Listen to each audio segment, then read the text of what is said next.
आज रोजी सोलापूर जिल्हा व सत्र न्यायालयामध्ये एका महत्त्वपूर्ण खटल्यामध्ये सोलापूरचे प्रथम न्यायाधीश जिल्हा व सत्र न्यायाधीश सौ अनिल पांढरे साहेब यांनी यातील प्रमुख आरोपी दौला उर्फ महबूब नालवंत यांच्यासह इतर 18 लोकांना 7 वर्षाची सक्त मजुरीची शिक्षा दिली। यात हकीकत अशी आहे की 1/12/2015 रोजी इकरार अली मस्जिद साखरपेठ या ट्रस्टच्या कारणावरून यातील फिर्यादी जैनुद्दीन शेख आणि नालवंत यांच्यामध्ये काही वर्षापासून वाद होता।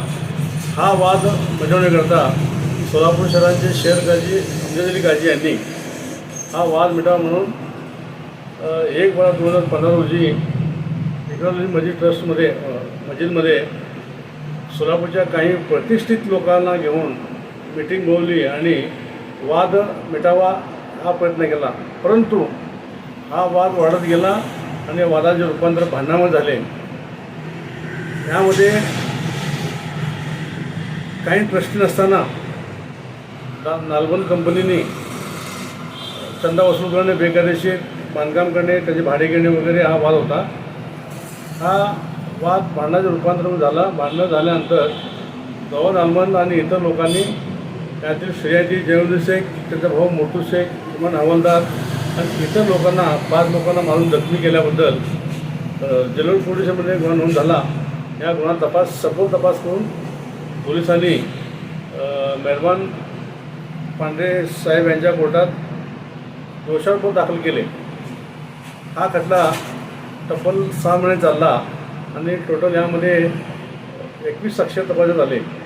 यामध्ये सरकार पक्षाचा पुरावा ग्राह्य धरून आणि यातील जखमी साक्षर आहेत यांची साक्ष ग्राह्य धरून दौला उर्फ महबूब नालवंत यांच्यासह 18 लोकांना कलम 3 ते 7 भादवी प्रमाणे 7 वर्षाची शिक्षा झाली आणि यामध्ये सरकारतर्फे अधना कुलकर्णी, मूळ फिर्यादीतर्फे स्वतः मी बडे खान आणि या आरोपीतर्फे धनंजय माने साहेब आणि ॲडव्होकेट प्रवीण ढालाय यांनी काम पाहिले। आपल्या शहरातील ताज्या घडामोडी पाहण्यासाठी हल्ला बोल भारत न्यूजला सबस्क्राईब करा आणि बेल आयकॉन प्रेस करा।